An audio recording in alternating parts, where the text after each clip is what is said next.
Hi hello నమస్తే welcome to Telugu one. This is Diveshwari. Telugu ప్రజల్ని నవ్వులతో ముంచెత్తే కామెడీ షో జబర్దస్త్. ఈ షో వచ్చే టైంకి ఎన్ని పనులున్నా మానుకొని మరీ టీవీల ముందు అతుక్కుంటారు. సినిమా హీరోలు కూడా ఈ షోకి అభిమానులుగా ఉంటారు. అంతటి కీర్తిని సంపాదించిన ఈ షోకి సంబంధించిన ఒక ఆర్టిస్ట్ మరణ వార్త అందరిలో విషాదాన్ని నింపుతోంది. మహమ్మద్దీన్ భద్రాద్రి కొత్తగూడెం జిల్లాలోని చుంచుపల్లి మండలం నందాతండ ఆయన స్వగ్రామం. జబర్దస్త్ ప్రోగ్రాంలో దాదాపు 50 ఎపిసోడ్లలో కనిపించాడు. రెగ్యులర్గా ఫాలో అయ్యే వాళ్ళకి సుపరిచితుడే.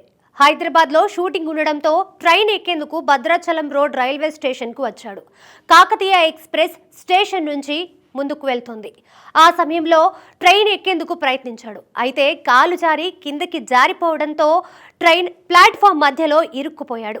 గమనించిన తోటి ప్రయాణికులు ట్రైన్ లాగడంతో లోకో పైలట్ రైలును ఆపాడు. వెంటనే అక్కడికి చేరుకున్న రైల్వే పోలీసులు సిబ్బంది మహమ్మద్దీన్ను అతి కష్టం మీద బయటికి తీసి అంబులెన్స్లో కొత్తగూడెం జిల్లా ఆసుపత్రికి తరలించారు. టెస్టులు చేసిన డాక్టర్లు మహమ్మద్దీన్ నడుము పక్కటెముకలకు తీవ్రంగా గాయాలైనట్లు గుర్తించారు. ప్రాథమిక చికిత్స చేసి మెరుగైన వైద్యం కోసం ఖమ్మం తరలించాలని సూచించారు.